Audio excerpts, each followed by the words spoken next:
આજના વિડીયોમાં આપણે VMwareની મદદથી લિનક્સ ઇન્સ્ટોલ કરીશું। લિનક્સ અલગ અલગ પ્રકારના આવે છે, રેડ હેટ, કાલી લિનક્સ અને ઉબુન્ટુ। આપણા જોડે ઉબુન્ટુ લિનક્સની ISO ફાઇલ છે, જેથી આપણે VMware સોફ્ટવેરની મદદથી આપણે ઉબુન્ટુ લિનક્સ ઇન્સ્ટોલ કરીશું। VMware સોફ્ટવેર એ કોમ્પ્યુટરને ફોર્મેટ કર્યા વગર જે આપણા જોડે OS ઇન્સ્ટોલ થયેલી છે તેની અંદર આપણે વર્ચ્યુઅલી ઓપરેટિંગ સિસ્ટમ ઇન્સ્ટોલ કરી શકીએ છીએ।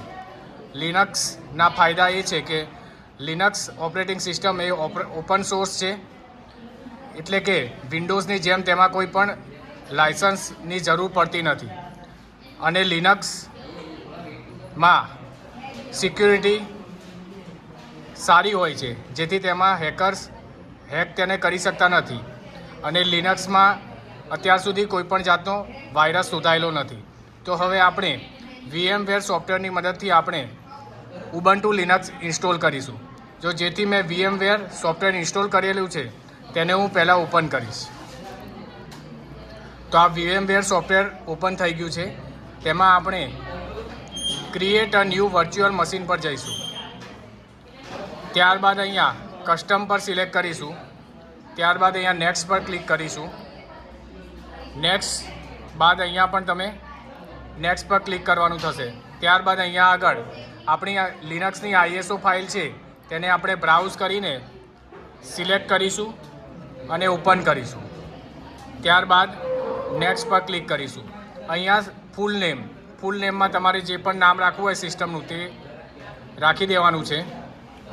ત્યારબાદ યુઝર નેમ લખવાનું છે, પાસવર્ડ નાખવાનો છે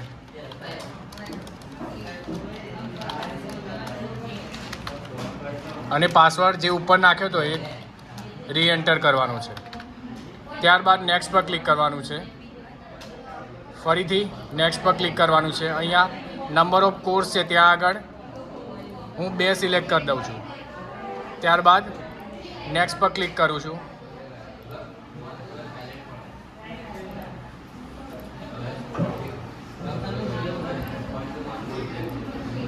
અહીંયા ફિનિશ પર હું ક્લિક કરીશ। ફિનિશ પર ક્લિક કરતાં અહીંયા ઓકે પર ક્લિક કરવાનું છે અને ફૂલ સ્ક્રીન કરવા માટે આપણે અહીંયા ક્લિક કરીશું, જેથી આ લિનક્સ ISO ફાઇલ લોડ થાય છે VMware સોફ્ટવેરમાં। આ થોડોક ટાઈમ લેશે।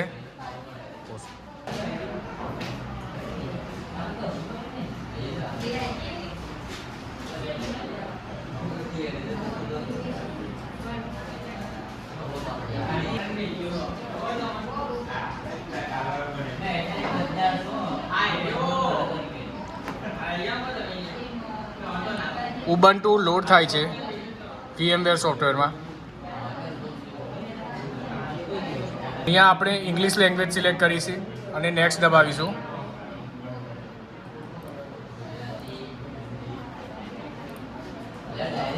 ઇંગ્લિશ US,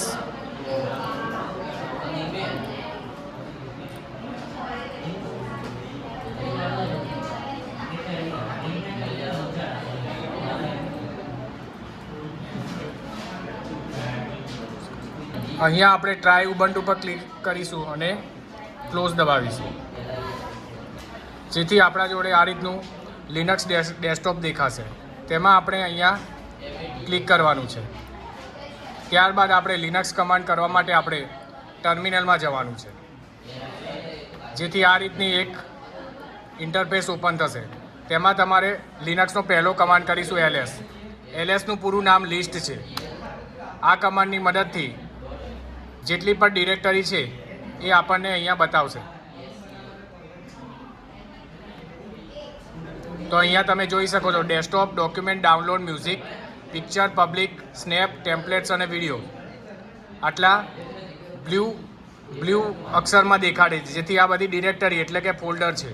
હવે આપણે ડેસ્કટોપમાં જઈશું। તો ડેસ્કટોપમાં જવા માટેનો કમાન્ડ છે CD।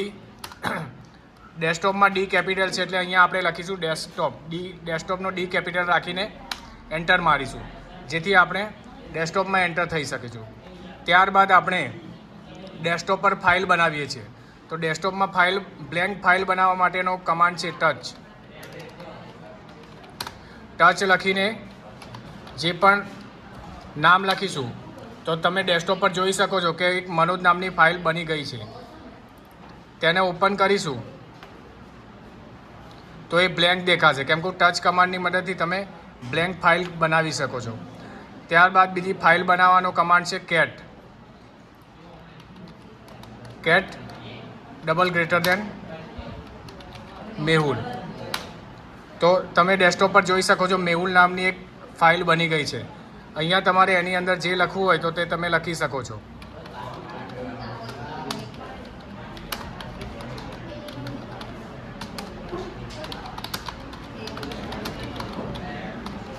ત્યારબાદ આ કન્ટેન્ટને સેવ કરવા માટે Ctrl+Z કમાન્ડ આપીશું, જેથી તે ફાઇલ જે આપણે લખ્યું હતું એ ફાઇલમાં સેવ થઈ જાય છે.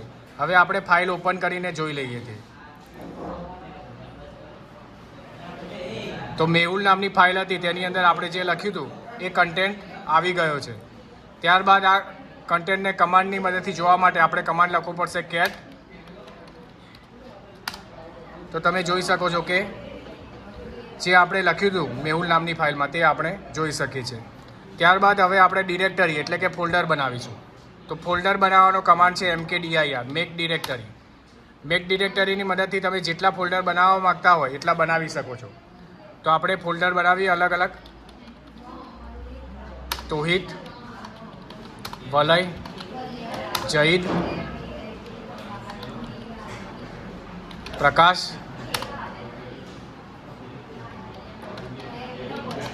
સિદ્ધરાજ.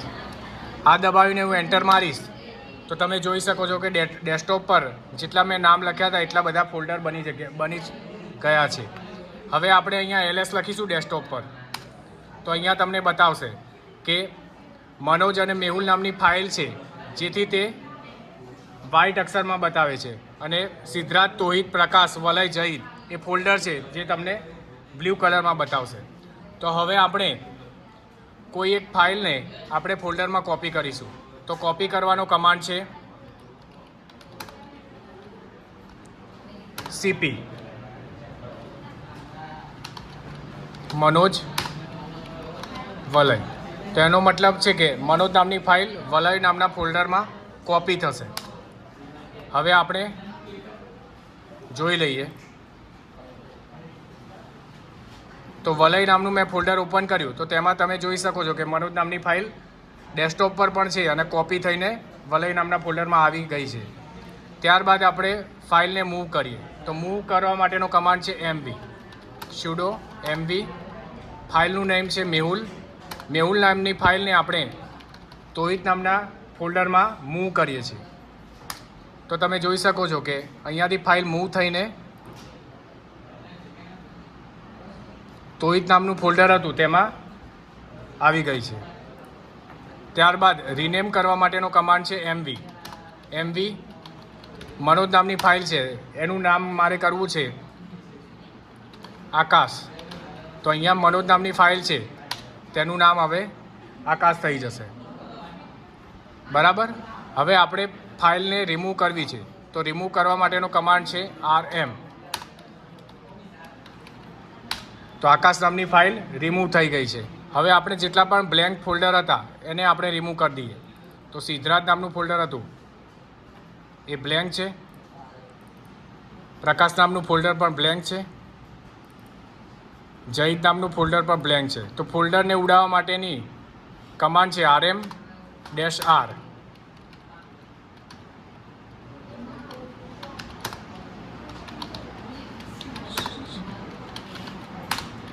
તો તમે જોઈ શકો છો કે ફોલ્ડરને દૂર કરવા માટેનો કમાન્ડ RM-R છે, જેથી આપણે જે 3 ફોલ્ડર હતા તે આપણે રિમૂવ કરી દીધા છે. હવે આપણે આ બંને ફોલ્ડરને રિમૂવ કરવા છે, પરંતુ તેની અંદર એક ફાઇલ રહેલી છે બંને ફોલ્ડરમાં. તો શું કરવું પડશે તેના માટે? સૌપ્રથમ આપણે એ ફોલ્ડરમાં જવું પડશે. તો અહીંયા આગળ લખવું પડશે CD વલય. બરાબર. તો હું અહીંયા વલય નામની ડિરેક્ટરીમાં આવી ગયો છું. વલયની અંદર ફાઇલ છે મનોજ. તેને રિમૂવ કરવા માટેનો કમાન્ડ છે RM-Manoj. અહીંયા આગળ આવું પૂછે તો આપણે વાય કરવાનું છે. તો હવે વલયમાં તમે જોઈ શકો છો કે વલય નામની ફાઇલ હતી તે મનોજ નામની ફાઇલ હતી વલય નામના ફોલ્ડરમાં, તે રિમૂવ થઈ ગઈ છે. હવે આપણે વલય નામનું ફોલ્ડર રિમૂવ કરવું હોય તો અહીંયા પહેલાં તમારે CD લખવાનું થશે, ફરીથી CD લખીને ડેસ્કટોપમાં જવાનું થશે અને હવે આપણે ફોલ્ડર રિમૂવ કરવા RM-R તો વલય નામનું ફોલ્ડર રિમૂવ થઈ જશે. ત્યારબાદ તોહિત નામનું ફોલ્ડર રિમૂવ કરવું છે તો તેના માટે સૌપ્રથમ આપણે તોહિત નામના ફોલ્ડરમાં જવું પડશે. તો તમે અહીંયા જોઈ શકો છો કે તમે તોહિત નામની ડિરેક્ટરીમાં આવી ચૂક્યા છો. તો તોહિત નામના ફોલ્ડરમાં ફાઇલનું નેમ છે મેહુલ. તો તેને રિમૂવ કરવાનો કમાન્ડ છે RM મેહુલ. તો તમે જોઈ શકો છો કે તોહિત નામના ફોલ્ડરમાં મેહુલ નામની ફાઇલ હતી તે ડિલીટ થઈ ગઈ છે. હવે આપણે તોહિત નામના ફોલ્ડરને રિમૂવ કરીશું. તો તેના માટે કમાન્ડ છે CD. હવે અહીંયા હું લખીશ CD ડેસ્કટોપ RM-R તોહિત. તો આ રીતે આપણે તોહિત નામનું ફોલ્ડર પણ રિમૂવ કરી દીધું છે. તો આ બેઝિક કમાન્ડનો વિડીયો હતો જે આપણે લિનક્સ બેઝિક કમાન્ડનો વિડીયો હતો તે આપણે વર્ચ્યુઅલ મશીનની અંદર કર્યું હતું. હવે વર્ચ્યુઅલ મશીનની તમારે બહાર નીકળવું હોય તો અહીંયા આગળ પાવર બટન પર ક્લિક કરવાનું છે. ત્યારબાદ અહીંયા આગળ પાવર ઓફ પર ક્લિક કરીને અહીંયા પાવર ઓફ આપવાનું છે, જેથી વર્ચ્યુઅલ મશીન બંધ થઈ જશે.